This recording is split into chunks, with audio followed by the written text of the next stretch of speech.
Hello everybody, it's your physics instructor back with another video. I want to do this kind of quickly.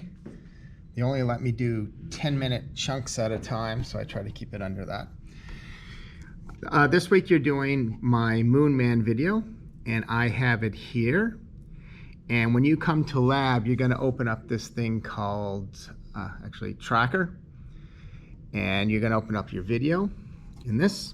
And I'm going to tell you a little bit about how to work this either in class next week or in another video. I'm not sure which.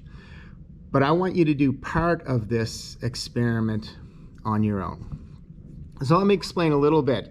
If you look here, you can see the video, and I'm going to start to play it. And you can see it's evolving a little bit. And this is astronaut Dave Scott. He has a hammer over here. Hope you can see it. Right here, and he's about to drop it in a feather that he has in his other hand. I would recommend keeping an eye on the hammer for what we are going to do in the lab, and you can see it falling pretty slowly. If I back up a little ways, and I can use these little blue buttons to back up one frame at a time, and I'm going back here. Let me back up. This is actually fairly, I'm going to say, accurate video. It has a lot of frames per second. So I see I'm going backwards. And the part that I want you to do on your own, so if I back up, so here Dave Scott has a good grasp of the hammer, and you can see the bottom of the hammer right here. This little rectangle of white. And again, I hope you can see this okay. Get kind of close, but there it is. And somewhere down here is the ground. You can actually see his boot. And I want you to figure out the distance from the bottom of the hammer to the ground. I want you to estimate that distance. And I want you to think about what is the only thing in this video that gives you a sense of scale, because there is no ruler next to this hammer or next to Dave Scott. And notice also it's an old video. It's about 50 years old. It's a little grainy.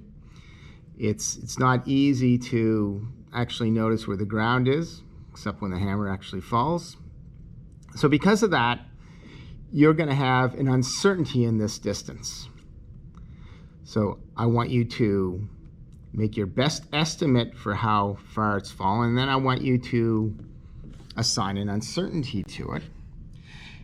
And well, let's go over to the board. I have some stuff here to kind of show you. I just doodled this. So here's just a quick diagram of Dave Scott, and I'm indicating there's the bottom of the hammer, and somewhere down here is the ground, and this is this distance I want you to estimate. And I want you to express it as what you think is the best distance, plus or minus. And this thing called best distance, it's kind of a midpoint. It might turn out, you might say that that distance is 1.0 meters plus or minus 0.1 meter. So you're indicating to whoever reads this number that it might be as low as 0.9 meters or as high as 1.1. So you use this as an anchor point about which your values vary. And this measurement of this distance is clearly going to have an uncertainty, and it's going to be dependent on how well you can interpret the distance based on what you have for that video. And here's something that I want you to consider. What you don't know is Dave Scott, is he standing up very erect? Is his arms raised up a little bit? That's the left picture. Or is he actually maybe scooched down a little bit and his arms a little bit lower? And you have to decide where in there is he standing. And I've indicated that what you can say is there's this thing called 2 delta D, and this delta symbol is my symbol for uncertainty. And I'm indicating that this range is your uncertainty. You're not sure, was the hammer this high or was it this low? And what you have to do is figure out exactly what this is. How tight can you define this? And then kind of this midpoint between what you think the highest is that it could be and what the lowest is, that the midpoint is your distance. So that's what you would put in here. It would be this D, which is this value, plus or minus, not the full amount, but half of it, which I've indicated here. So then you know when you put it in here, you have your D plus that amount. So there's D, go over, and as I've indicated here, you add it and you get up to your upper point. Or if you subtract it, take off this much, you get to the lower point. And I want you to be really honest with this. You're not going to be marked on how small you make this uncertainty thing. I want you to be honest, given that you're looking at a video that's old and grainy, and that there is no ruler in the video, so you have to use something else to make a judgment. Here's a way I thought that you might be able to help yourself get a sense of what this uncertainty is. Find a broom or some other sort of long rod and hold on to it and kind of move your arm up and down. Bend your knees so you go up and down and just get a sense of what's the range over which your hands move by doing that. See how big it is. So there you go. And if you want to have a test of how well you think you can measure the height of something without actually being next to it, imagine here in the lab, look at this table in front of me.